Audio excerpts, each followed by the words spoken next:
নমস্কাৰ, মই অনুপম। আপোনালোকে চাই আছে Anupam Das all in one YouTube channel.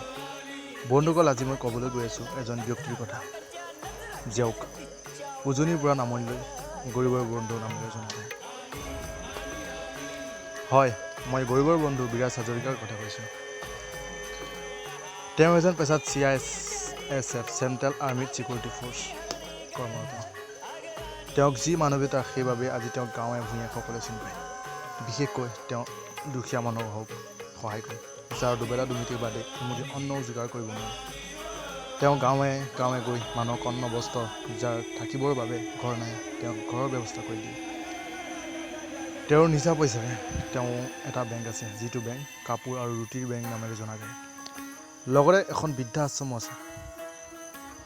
বন্ধুসকল, ক'বলৈ অতি ভাল লগা কথা যে বৰ্তমানলৈকে তেওঁ অসম চৰকাৰৰ ফালৰ পৰা বহুতো সন্মান লাভ কৰিছে, যাৰ ভিতৰত doctor APJ Abdul Kalam excellent award 2020 আৰু বিজু ফুকন ৰিকগনাইজেশ্যন এৱাৰ্ড 2019।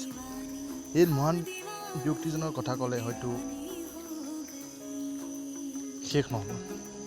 যদি আপোনালোকৰ অঞ্চলত অতিকৈ দুখীয়া ব্যক্তি আছে, তেনেহ'লে গৰিবৰ বন্ধু বিৰাজ হাজৰিকা ছাৰক জনাব পাৰে, আৰু তেওঁ কোনো সংকোচ নথকাকৈ আপোনালোকৰ অঞ্চলৰ দুখীয়া মানুহৰ সমস্যা সমাধান কৰি দিব। তেওঁৰ মোবাইল নম্বৰ মই উল্লেখ কৰিছোঁ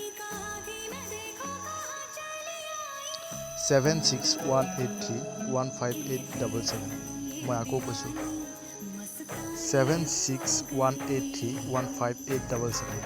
বন্ধুসকল, যদি মোৰ ভিডিঅ'টো ভাল লাগিছে তেনেহ'লে মোৰ এই চেনেলটো ছাবস্ক্ৰাইব কৰি আৰু ভিডিঅ'টো শ্বেয়াৰ কৰি দিম। শেষত ছাৰলৈ অশেষ ধন্যবাদ জনাই আজি ভিডিঅ'ত ইমানতে সামৰণি মাৰিলোঁ। ধন্যবাদ।